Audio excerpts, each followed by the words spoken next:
प्रेमाची गोष्ट या मालिकेमध्ये आजच्या भागामध्ये असे दाखवण्यात आले आहे की सागर आरतीला समजवण्यासाठी गेलेला असतो। तर इथे सागर म्हणत असतो, पण आरती म्हणते की तुम्ही माझीच बाजू घ्याल हे मला माहिती आहे। तेव्हा सागर म्हणतो, पण यामध्ये आरती तुझी पण खूप चूक आहे, कारण की जेव्हा लकी तुझ्या जवळ येत गेला त्यावेळेस तू सुद्धा लकीला नाही म्हणू शकत होती। आणि इकडे मात्र मुक्ता तिच्या क्लिनिकमध्ये असते आणि आशू तिला भेटायला आलेला असतो। तेव्हा मुक्ता म्हणते, मला सागरवर पूर्ण विश्वास आहे, तेव्हा सागर सगळं व्यवस्थित करतील असं मला वाटतं। तेव्हा आशू म्हणतो की तुझा तो हिटलर नवरा, आणि मग इथे आशू मुक्ताला म्हणत असतो, पण मुक्ता म्हणते, आशू माझ्या घरची माणसं खूप चांगली आहे, पण आत्ता मात्र ते जरा ट्रेस्टमध्ये आहे। तेव्हा आशू म्हणतो की पण तुम्ही आरतीची बाजू समजून घ्यायला हवी होती। तेव्हा मुक्ता म्हणते, अरे मी माझ्या माणसांना ओळखते आणि एकामाग एक खूप संकटे येत गेले, आमच्या घरातले सगळे एकत्रित साथ दिली आहे आणि आत्तासुद्धा ते खूप संतापलेले आहे, पण नक्कीच मला माहिती आहे ते वेळेत सावरतील। आणि मग इकडे आशूने नाश्ता आणलेला असतो। तेव्हा आशू म्हणतो, चल आता मात्र हा मी गरमागरम नाश्ता आणलेला आहे, हा नाश्ता आपण करूया। तेव्हा आशू तिला आग्रह करत असतो। तेव्हा आशू म्हणतो की अगं बाई, तुझा नवरा हो चांगलाच आहे। तेव्हा इथे मुक्ता म्हणते, अरे नको, मला नाश्ता नको। तेव्हा मुक्ता अगदी नाहीच म्हणत असते। मुक्ता म्हणते, अरे माझा उपवास आहे, मी देवाला नवस केला आहे की आमच्या घरचं सगळं सुरळीत होऊ दे।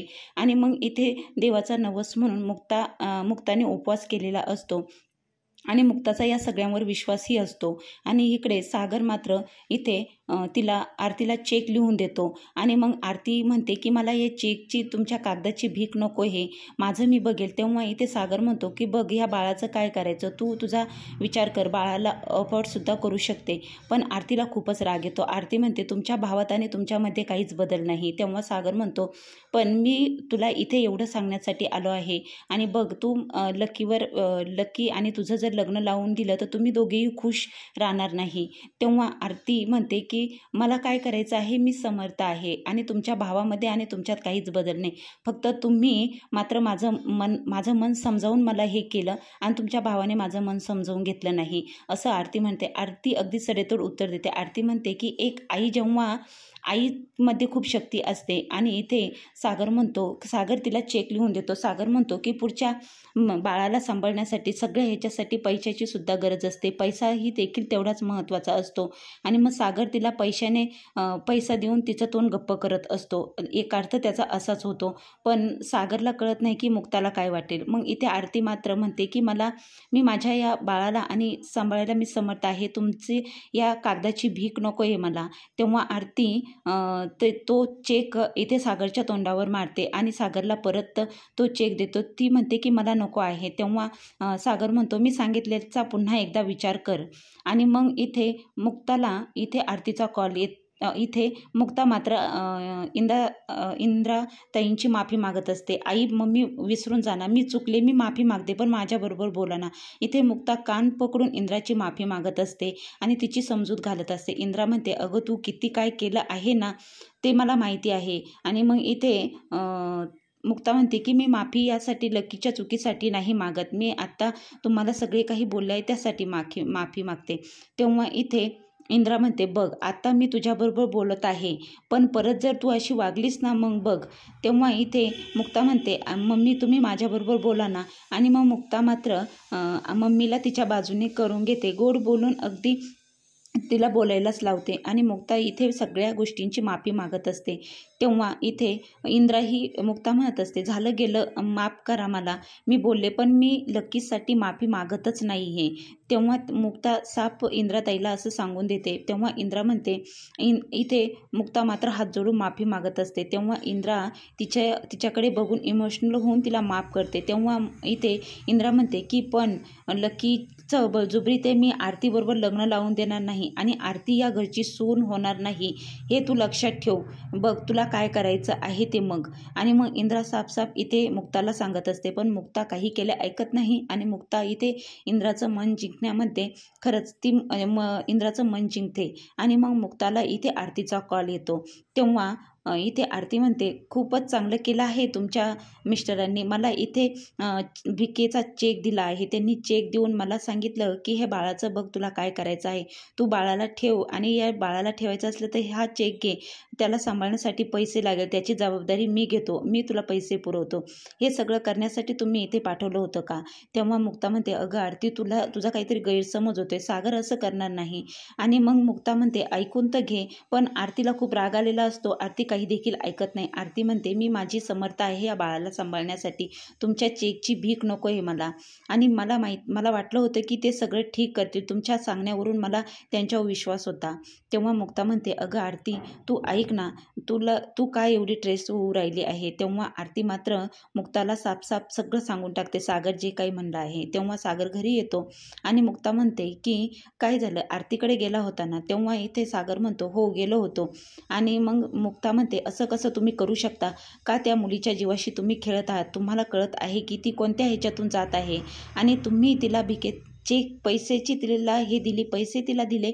तुम्ही तिच्या पोटामध्ये तुमच्या घरातला वंश वाढत आहे, लकीचं बाळ तिच्या पोटामध्ये वाढत आहे, हे का कळत नाही? सागर म्हणतो, पण इथे लकीने केली आहे चूक, पण लकीला तिच्याबरोबर लग्न करायचं नाही. आणि मुक्ता आणि सागरमध्ये अगदी जोरदार भांडण होतं. आणि मग सागर म्हणतो की मी माझ्या घरातल्यांचाच अगोदर विचार करणार.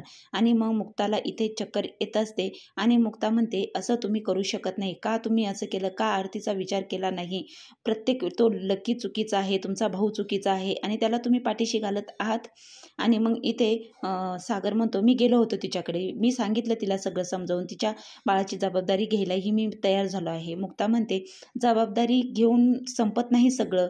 अहो, ती एक स्त्री आहे, तुम्ही का नाही तिचा विचार करत? आणि मग इथे सागर म्हणत असतो की लकी चुकला आहे हे मला मान्य आहे, पण तितकेच आरतीही त्या चुकीला जबाबदार आहे.